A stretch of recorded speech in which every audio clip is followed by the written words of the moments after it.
Small cap category में एक अजीब चीज देखने को मिल रहा है कि जहां पे कुछ साल पहले Nippon India small cap, quant small cap, Tata small cap, SBI small cap, axis small cap, ये म्यूचुअल फंड्स टॉप कर रहे थे। हमेशा स्मॉल कैप में ये ऊपर दिखाई देते थे, लेकिन पिछले कुछ सालों के अंदर में कुछ ऐसे म्यूचुअल फंड्स निकल के आ चुके हैं स्मॉल कैप के अंदर जो बहुत ही बढ़िया रिटर्न ला के दे रहे हैं और ये अब डोमिनेट करना स्टार्ट कर चुके हैं स्मॉल कैप कैटेगरी के अंदर। आज हम इन्हीं में से 3 स्मॉल कैप के बारे में बात करने वाले हैं। पहले का नाम है बंधन स्मॉल कैप, दूसरे का नाम है Invesco India small cap and तीसरे का नाम है bank of India small cap. लेकिन सवाल ये है कि अगर इनमें से कोई एक स्मॉल कैप चूज करने का ऑप्शन हो तो आप कौन सा स्मॉल कैप चूज करेंगे? क्योंकि पोर्टफोलियो में 4-5 स्मॉल कैप नहीं रखना होता है, एक स्मॉल कैप इनफ होता है सभी के पोर्टफोलियो के लिए। स्मॉल कैप केवल पोर्टफोलियो को बूस्ट करने का काम करता है। तो इनमें से कौन सा स्मॉल कैप चूज किया जाए? किसका पोर्टफोलियो सबसे स्ट्रांग है, किसका रिस्क सबसे कम है, किस फंड मैनेजर पे सबसे ज्यादा भरोसा किया जाना चाहिए और सबसे इंपॉर्टेंट आने वाले 5 से लेकर 10 साल के अंदर में इन फंड में से किसके आउट परफॉर्म करने के चांसेस सबसे ज्यादा हैं। इस कंपैरिजन को स्टार्ट करने से पहले मैं आपको एक रियलिटी चेक देने वाला हूं। स्मॉल कैप म्यूचुअल फंड्स का ये बिल्कुल मतलब नहीं होता है कि हाई रिटर्न आपको मिलने वाला है। स्मॉल कैप का मतलब होता है हाई वोलेटिलिटी। जब मार्केट ऊपर जाएगा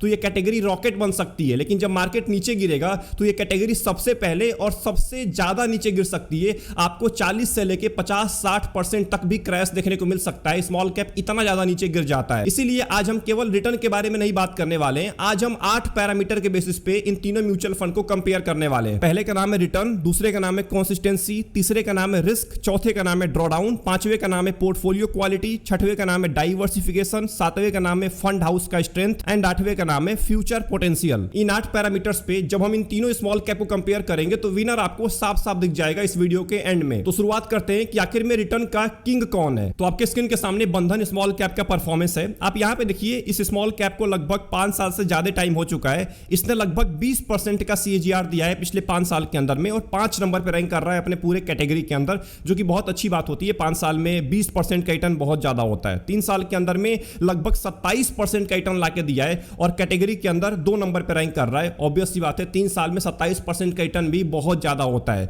2 साल की बात करें, 8% का रिटर्न है, कैटेगरी में 9 नंबर पर रैंक कर रहा है। लेकिन 2 साल के अंदर में इसने कैटेगरी एवरेज को बीट नहीं किया है। कैटेगरी एवरेज का 9% का रिटर्न है, इसका 8% का रिटर्न है। 1 साल के अंदर में भी कैटेगरी एवरेज को बीट नहीं किया है। 1 साल में लगभग 13% का रिटर्न है कैटेगरी एवरेज का, इसका लगभग 12.8% का रिटर्न है और कैटेगरी में 17 नंबर पे रैंक कर रहा है। जहां पे ये लंबे टाइम में टॉप पे रैंक कर रहा है, 5 साल 3 साल के अंदर में ये टॉप पे रैंक कर रहा है, वहीं शॉर्ट टर्म के अंदर में ये नीचे आ गया है। अगर हम और शॉर्ट टर्म की बात करें तो इस साल में केवल 11% का रिटर्न दिया है, 6 महीने में 11% का रिटर्न है, जबकि कैटेगरी ने लगभग 16% का रिटर्न दिया है और ये लगभग 29 नंबर पे रैंक कर रहा है पिछले 6 महीने के अंदर में। 3 महीने में 9% का रिटर्न दिया है, कैटेगरी को बीट नहीं कर पाया है। कैटेगरी ने 14% का रिटर्न दिया है और लगभग ये 32 नंबर पे रैंक कर रहा है अपने पूरे कैटेगरी के अंदर में। वहीं अगर हम इन्वेस्को इंडिया स्मॉल कैप के परफॉर्मेंस की बात करते हैं तो इसको भी लगभग 7 साल से ज्यादा का टाइम हो चुका है। 7 साल में लगभग 28% का रिटर्न दिया है, जो कि बहुत ज्यादा होता है स्मॉल कैप के अंदर, और लगभग 3 नंबर पे रैंक कर रहा है। 5 साल के अंदर में 21% का रिटर्न है, 2 नंबर पे रैंक कर रहा है। बंधन रैंक कर रहा था 5 नंबर पे।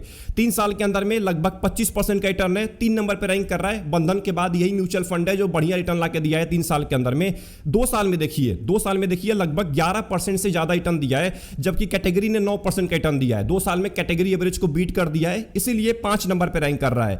1 साल के अंदर में भी कैटेगरी को बीट कर दिया है, कैटेगरी का 13% का रिटर्न है, इसका 16% का रिटर्न है। एंड अगर हम शॉर्ट टर्म की बात करते हैं तो शॉर्ट टर्म के अंदर में भी इसने कैटेगरी एवरेज को बीट किया है। 6 महीने में 15% का रिटर्न है, 3 महीने में भी 15% का रिटर्न है, कैटेगरी का 14% का रिटर्न है। मतलब कुल मिला के इस म्यूचुअल फंड ने शॉर्ट टर्म के अंदर में एंड लंबे टाइम के अंदर में आसानी से कैटेगरी एवरेज को बीट कर दिया है। एंड अगर हम बैंक ऑफ इंडिया की बात करें तो ये भी म्यूचुअल फंड लगभग 7 साल टाइम बिता चुका है मार्केट में। 7 साल के अंदर में लगभग 31% का रिटर्न दिया है, 31% का, और 2 नंबर पे रैंक कर रहा है अपने पूरे कैटेगरी के अंदर में।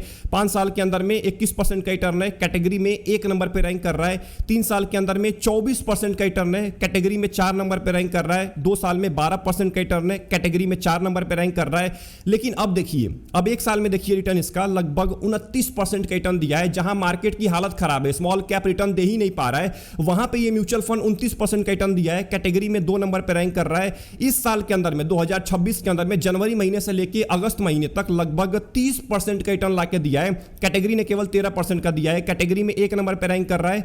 6 महीने में 30% का रिटर्न है, 1 नंबर पे रैंक कर रहा है। 3 महीने में 19% का रिटर्न दिया है, कैटेगरी में 1 नंबर पे रैंक कर रहा है। मतलब bank of India small cap एक अंडररेटेड म्यूचुअल फंड है और लंबे लंबे टाइम से स्मॉल कैप के अंदर डोमिनेट कर रहा है। इसके बारे में ज्यादा लोग बात ही नहीं करते हैं क्योंकि इसका फंड साइज आज के टाइम में बहुत ज्यादा कम है। अब यहाँ पे सबसे बड़ी प्रॉब्लम ये है कि रिटर्न देख के म्यूचुअल फंड चूज करना बिल्कुल वैसा ही होता है जैसे हम एक 10th क्लास के स्टूडेंट के रिजल्ट को देख के ये बता दें कि इसका फ्यूचर कैसा होने वाला है, उसके कैपेबिलिटी को हम जज कर लेते हैं। बिल्कुल वैसा ही होता है जब हम रिटर्न देख के म्यूचुअल फंड चूज कर रहे होते हैं। इसीलिए अब हम एक ऐसे पैरामीटर के बारे में बात करने वाले हैं जो आपको एक्चुअल रिटर्न दिखा रहा होता है कि आपके म्यूचुअल फंड ने एक्चुअल में कैसा परफॉर्मेंस दिया है। इसीलिए जो हमारा अगला चैप्टर है उसका नाम है कंसिस्टेंसी चेक। अब देखिए जो म्यूचुअल फंड का इन्वेस्टर होता है इसको हाईएस्ट रिटर्न नहीं चाहिए, इसको रिपीट होने वाला रिटर्न चाहिए। मतलब ऐसा म्यूचुअल फंड नहीं चाहिए जो एक साल के अंदर में 50% का रिटर्न दे दिया, 2 साल के अंदर में 30% का रिटर्न दे दिया, लेकिन आने वाले 5 साल तक वो गायब हो गया। ऐसा म्यूचुअल फंड नहीं चाहिए। ऐसा म्यूचुअल फंड चाहिए जो हर साल आपको कम से कम 12% का 15% का रिटर्न देता रहे।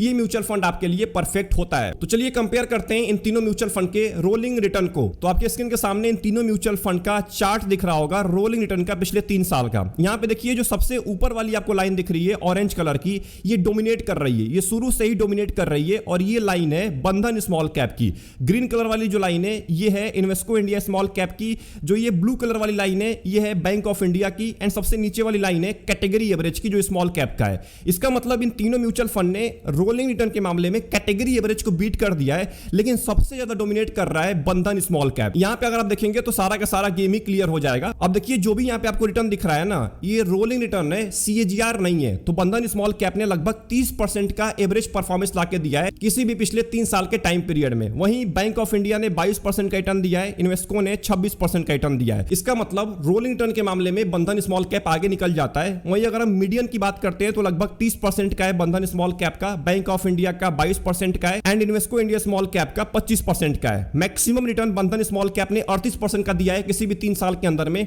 बैंक ऑफ इंडिया ने 29% का एंड इन्वेस्को इंडिया ने 34% का। अब इसके अंदर अगर आप देखेंगे रिटर्न डिस्ट्रीब्यूशन को तो यहां पे साफ साफ दिखता है कि कितने percent of time in mutual funds ने कितने परसेंट का रिटर्न लाके दिया है आपको। तो ग्रेटर देन 20% में देखिए 100% ऑफ टाइम बंधन स्मॉल कैप ने आपको 20% से ज्यादा रिटर्न लाके दिया है। वहीं बैंक ऑफ इंडिया ने 78% of time and Invesco India ने लगभग 99% ऑफ टाइम आपको 20% से ज्यादा रिटर्न लाके दिया है पिछले किसी भी 3 साल के टाइम पीरियड में। अब ये तो हमने बात कर लिया इन तीनों म्यूचुअल फंड के रिटर्न के बारे में एंड एक्चुअल रिटर्न के बारे में, जिसको हम रोलिंग रिटर्न बोल रहे होते हैं। रोलिंग रिटर्न के मामले में बंधन स्मॉल कैप आगे निकल चुका है बैंक ऑफ इंडिया और इन्वेस्को इंडिया से, लेकिन CAGR के मामले में बैंक ऑफ इंडिया ने डोमिनेट किया है बंधन स्मॉल कैप और इन्वेस्को इंडिया स्मॉल कैप को। अब चलिए बात करते हैं अगले चैप्टर के बारे में जिसका नाम है रिस्क टेस्ट। लेकिन उससे पहले मैं आपको एक टर्म के बारे में बताने वाला हूं जिसका नाम है VAR यानी कि वैल्यू एट रिस्क। ये एक रिस्क मेजरमेंट टूल होता है म्यूचुअल फंड के अंदर जो आपको ये बता रहा होता है कि आपकी म्यूचुअल फंड पोर्टफोलियो की वैल्यू कितना नीचे गिर सकती है एक स्पेसिफिक टाइम ऑफ पीरियड में। इसका कॉन्फिडेंस लेवल भी होता है। अगर 90% का कॉन्फिडेंस लेवल है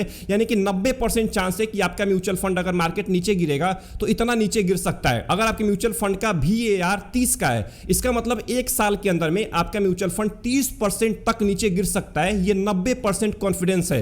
हां 10% चांस है कि वो 30% से ज्यादा भी नीचे गिर सकता है, लेकिन 90% ऑफ टाइम वो 30% से ज्यादा नीचे नहीं गिरेगा। तो अगर आप यहां पे बंधन स्मॉल कैप के VAR को देखते हैं तो ध्यान से देखिए लगभग 31 का है, मतलब ये 31% तक नीचे गिर सकता है। लेकिन अभी तक जो मैक्सिमम ड्रॉडाउन देखने को मिला है वो केवल 21% का मिला है, मतलब 21% तक ये नीचे गिर चुका है। वहीं कैटेगरी एवरेज का VAR लगभग 30 का है, मतलब ये 30% तक कैटेगरी एवरेज नीचे गिर सकती है, लेकिन मैक्सिमम ड्रॉडाउन देखने को मिला है लगभग 22% का। इसका मतलब कैटेगरी एवरेज के मुकाबले बंधन स्मॉल कैप ज्यादा नीचे गिर सकता है। वहीं पे अगर हम इसके स्टैंडर्ड डेविएशन की बात करते हैं तो लगभग 20 का है, वहीं सेमी डेविएशन लगभग 14 का है। सेमी डेविएशन आपको ये बताता है कि डाउन साइड वोल्टिलिटी कितनी है, स्टैंडर्ड डेविएशन आपको ये बताता है कि रिटर्न के अंदर कितनी वोल्टिलिटी है। वहीं कैटेगरी एवरेज का स्टैंडर्ड डेविएशन लगभग 19 का है एंड सेमी डेविएशन लगभग 13 का है। इसका मतलब कैटेगरी एवरेज कम वोल्टाइल है बंधन स्मॉल कैप के मुकाबले। वहीं अगर हम इन्वेस्को इंडिया स्मॉल कैप की बात करते हैं तो इसका VAR लगभग 33 का है, बंधन से भी ज्यादा है, लेकिन मैक्सिमम ड्रॉडाउन केवल 20% का देखने को मिला है। इसका मतलब कैटेगरी एवरेज ज्यादा नीचे गिर चुका है इन्वेस्को के मुकाबले, लेकिन इन्वेस्को का VAR ज्यादा है कैटेगरी एवरेज के मुकाबले, मतलब ये ज्यादा नीचे गिर सकता है। वहीं स्टैंडर्ड डेविएशन लगभग 19.6 का है इन्वेस्को इंडिया का, सेमी डेविएशन 14 का है। इसका मतलब जो डाउन साइड वोल्टिलिटी है वो इन्वेस्को इंडिया स्मॉल कैप की ज्यादा है, कैटेगरी एवरेज के मुकाबले। एंड वहीं पे अगर हम bank of India small cap की बात करते हैं तो इसका VAR केवल 29 का है, वहीं मैक्सिमम ड्रॉडाउन लगभग 24 का, ये 24% तक नीचे गिर चुका है। मतलब अभी तक इन्वेस्को इंडिया स्मॉल कैप और बंधन स्मॉल कैप के मुकाबले ये ज्यादा नीचे गिर चुका है। वहीं bank of India small cap का स्टैंडर्ड डेविएशन लगभग 21 का है और सेमी डेविएशन 15 का है, यानी कैटेगरी एवरेज के मुकाबले इसकी डाउन साइड वोल्टिलिटी और रिटर्न वोल्टिलिटी बहुत ज्यादा है। बंधन स्मॉल कैप का जो शार्पर रेशियो है वो लगभग 0.9% का है, वहीं कैटेगरी का 0.5% का है। इसका मतलब रिस्क एडजस्टेड रिटर्न ये म्यूचुअल फंड आपको बहुत बढ़िया लाके देता है कैटेगरी एवरेज के मुकाबले। वहीं इन्वेस्को इंडिया की बात करें तो इसका शार्पर रेशियो 0.8% का है, ये भी कैटेगरी एवरेज के मुकाबले रिस्क एडजस्टेड रिटर्न बहुत बढ़िया लाके देता है। एंड वहीं पे अगर हम बैंक ऑफ इंडिया के शार्पर रेशियो की बात करें तो 0.7% का है और कैटेगरी का 0.5% का है। इसका मतलब ये भी risk adjusted return category average के मुकाबले बढ़िया लाके देता है। लेकिन जब हम तीनों को कंपेयर करते हैं तो बंधन स्मॉल कैप का जो शार्पर रेशियो है वो सबसे ज्यादा है, लगभग 1 के आसपास है। तो चलिए यहां तक तो हमने फंड के परफॉर्मेंस के बारे में बात कर लिया है, लेकिन अब बात करने वाले हैं सबसे इंपॉर्टेंट चैप्टर के बारे में जिसका नाम है पोर्टफोलियो। चलिए देखते हैं कि आखिर में इन तीनों म्यूचुअल फंड का पोर्टफोलियो कैसा है, किस सेक्टर के अंदर ज्यादा एलोकेशन है और कौन सी कंपनी के अंदर ज्यादा पैसा इन्वेस्ट किया जा रहा है। तो पहले अगर बात करें बंधन स्मॉल कैप के होल्डिंग के बारे में तो यहां पे देखिए फाइनेंस के अंदर लगभग 11% का वेटेज है, वहीं बैंक्स के अंदर 8% का है, रियल्टी सेक्टर के अंदर 7% का है, फार्मास्यूटिकल के अंदर 6% का है, कंज्यूमर ड्यूरेबल्स के अंदर 5% का है। वहीं पे आप यहां पे नीचे देख सकते हैं और भी यहां पे सेक्टर्स हैं जिनके अंदर आपके पैसे को इन्वेस्ट किया जाएगा, लेकिन सबसे ज्यादा पैसा आपका फाइनेंस सेक्टर के अंदर डाला जा रहा है। अगर हम इसके टॉप होल्डिंग के बारे में बात करते हैं तो REC लिमिटेड दिखेगा जिसका लगभग 3% का वेटेज है, शोभा लिमिटेड का 2% का है, LT फूड्स का लगभग 2% का है। अब देखिए कंपनीज बहुत सारी हैं इस म्यूचुअल फंड के अंदर, तो आपको किसी भी एक कंपनी के ऊपर डिपेंडेंसी देखने को नहीं मिल रहा है, सभी के अंदर लगभग बराबर का वेटेज आपको देखने को मिल रहा है। तो कल को अगर REC ज्यादा नीचे गिर जाती है या शोभा लिमिटेड ज्यादा नीचे गिर जाता है तो पूरे फंड हाउस पे कोई इंपैक्ट नहीं पड़ने वाला है। बंधन स्मॉल कैप के अंदर 4 फंड मैनेजर हैं। पहले का नाम है मिस्टर मनीष गुरवानी, ये चीफ इन्वेस्टमेंट ऑफिसर हैं, इनको लगभग 30 साल का एक्सपीरियंस है इस पूरे मार्केट के अंदर में। वहीं अगर बात करूं दूसरे नंबर पे तो नाम आता है मिस्टर कीर्ति जैन का, ये वाइस प्रेसिडेंट हैं। तीसरा नाम आता है मिस रितिका बेहरा, ये भी वाइस प्रेसिडेंट है, इनको लगभग 13 साल का एक्सपीरियंस है। एंड चौथा नाम आता है मिस्टर गौरव सात्रा, ये डिप्टी मैनेजर है इक्विटी सेक्शन के, ये बंधन स्मॉल कैप को 2/12/2024 से मैनेज कर रहे हैं। वहीं अगर बात करूं मैं इन्वेस्को इंडिया स्मॉल कैप की तो इनका ज्यादा वेटेज हेल्थ केयर के अंदर है, लगभग 11% का वेटेज है एक सेक्टर में, बैंक्स के अंदर 9% का है, रिटेलिंग के अंदर 8% का है, फार्मास्यूटिकल्स में 7% का है, ऑटो कंपोनेंट्स में 6% का है, कंज्यूमर ड्यूरेबल्स में लगभग 6% का है। मतलब इनके स्टॉक्स के अंदर हेल्थ केयर की कंपनी ज्यादा दिखने वाली है। जब आप इनके पोर्टफोलियो को देखते हैं तो आपको सबसे ऊपर दिखता है साई लाइफ साइंसेस जिसका लगभग 4% का वेटेज है, इटर्नल का लगभग 4% का है, Crysta institute of medical sciences लगभग 4% का है। मैं आपको पहले ही बोल चुका हूं कि हेल्थ केयर की कंपनी ज्यादा दिखने वाली है। आदित्य इंफोटेक लिमिटेड 3% का है, अंबर इंटरप्राइजेस इंडिया लिमिटेड 3% का है। ऐसे आप देख सकते हैं आपके स्क्रीन के सामने सारी की सारी कंपनीज है। नंबर ऑफ होल्डिंग्स लगभग 65 होने वाली है, मतलब 65 कंपनी में आपके पैसे को इन्वेस्ट किया जाएगा। वहीं इन्वेस्को इंडिया स्मॉल कैप के फंड मैनेजर के बारे में बात करें तो पहले का नाम है ताहिर बादशाह जो कि CIO हैं, 2017 में इन्होंने ज्वाइन किया था। इनको लगभग 9 साल का टाइम हो चुका है इस म्यूचुअल फंड के अंदर और इनके पास लगभग 31 साल का एक्सपीरियंस है। एंड दूसरा नाम आता है आदित्य खेमानी, ये हेड है इक्विटी के, 2023 में इन्होंने ज्वाइन किया था, 2 साल का टाइम हुआ है। इनको लगभग 20 साल का एक्सपीरियंस है इस मार्केट के अंदर में। वहीं अगर हम bank of India small cap के सेक्टर्स के बारे में बात करते हैं तो यहां पे देखिए फाइनेंशियल सर्विस में लगभग 21% का वेटेज है, बेंचमार्क का लगभग 22% का है, बेंचमार्क के मुकाबले 1% का वेटेज कम है। कैपिटल गुड्स के अंदर लगभग 19% का वेटेज है जबकि बेंचमार्क का केवल 12% का है, लगभग 6% का गैप देखने को मिल रहा है बेंचमार्क और इस म्यूचुअल फंड के अंदर। हेल्थ केयर के अंदर लगभग 10% का वेटेज है जबकि बेंचमार्क के अंदर 13% का है। ऑटोमोबाइल्स एंड ऑटो कंपोनेंट्स के अंदर लगभग 7% का वेटेज है। इसके टॉप होल्डिंग्स के बारे में बात करते हैं तो सबसे ऊपर आपको sky gold and diamonds limited दिखेगा जिसका लगभग 2% का वेटेज है, सिटी यूनियन बैंक जिसका 2% का है, वोकहार्ड लिमिटेड लगभग 2.4% का वेटेज है, क्वालिटी पावर इलेक्ट्रिकल इक्विपी लिमिटेड इसका लगभग 2.3% का वेटेज है। मतलब छोटी कंपनीज आपको ज्यादा दिखने वाली हैं इस म्यूचुअल फंड के अंदर। वहीं आखिरी में अगर हम इसके फंड मैनेजर के बारे में बात करते हैं तो पहला नाम आता है आलोक सिंह का जिनको लगभग 20 साल का एक्सपीरियंस है, एंड दूसरा नाम आता है नव भारद्वाज, इनको लगभग 18 साल का एक्सपीरियंस है। तो यहां तक इन तीनों स्मॉल कैप को कंपेयर करने के बाद अब एक बहुत बड़ा सवाल निकल के आ रहा है कि फ्यूचर पोटेंशियल इन तीनों में से किसके अंदर सबसे ज्यादा है। तो देखिए इन तीनों स्मॉल कैप में से बंधन स्मॉल कैप का फंड साइज सबसे ज्यादा है आज के टाइम में, उसके बाद है इन्वेस्को इंडिया स्मॉल कैप का, उसके बाद है बैंक ऑफ इंडिया का जिसका लगभग 2800 करोड़ के आसपास फंड साइज है। तो अगर आप एक ऐसे टाइप के इन्वेस्टर हैं जिसको बैलेंस्ड अप्रोच पसंद है, जिसको रिस्क भी पसंद है, जिसको सेफ्टी भी पसंद है, मतलब स्मॉल कैप में भी इन्वेस्ट करना है लेकिन सेफ्टी भी चाहिए,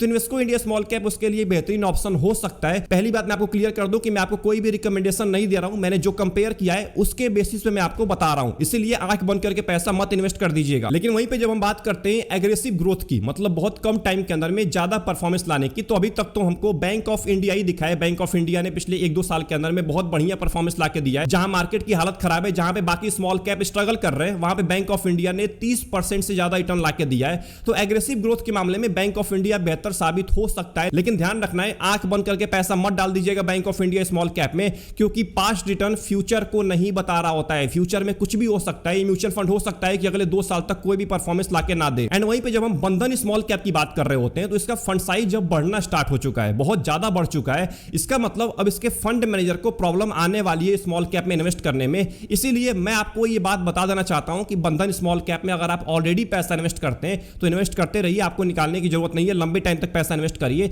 लेकिन अगर आप एक नए इन्वेस्टर हैं तो उस स्मॉल कैप की तलाश करिए जो कम एयूएम लेके बैठा हुआ है, क्योंकि ज्यादा एयूएम हो जाने पे पता है क्या होता है, फंड मैनेजर स्मॉल कैप में अच्छी अपॉर्चुनिटी के अंदर पैसा लगा ही नहीं पाता है, बेट नहीं ले पाता है, जिसके वजह से स्मॉल कैप का परफॉर्मेंस डाउन होता हुआ दिखता है। जैसे आपको निपॉन इंडिया दिख रहा है आज के टाइम में, जिसका फंड साइज बहुत ज्यादा बढ़ चुका है।